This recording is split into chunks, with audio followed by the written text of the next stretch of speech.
নসিহত করবো যে ভুলেও নিজের জীবনকে বিসর্জন দিতে যাবেন।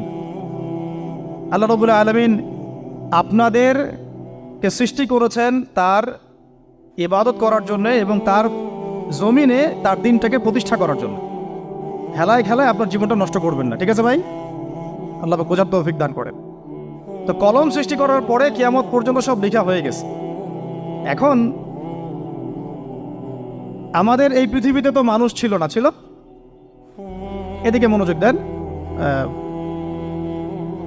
এই পৃথিবীতে কি আগে মানুষ ছিল? এই পৃথিবীতে আগে কি ছিল তাহলে বলেন? হ্যাঁ, মাশাআল্লাহ। এই পৃথিবীতে আগে কি ছিল? এখন ওরা নাই? সবার সাথেই কিন্তু একটা করে আছে। কমপক্ষে কয়টা করে? সবার সাথে কমপক্ষে একটা করে। আর কোন কোন জায়গা আছে যেখানে জিনের বড় বড় আখড়া আছে। পৃথিবীতে যে জায়গাগুলো থেকে ইসলাম বিরোধী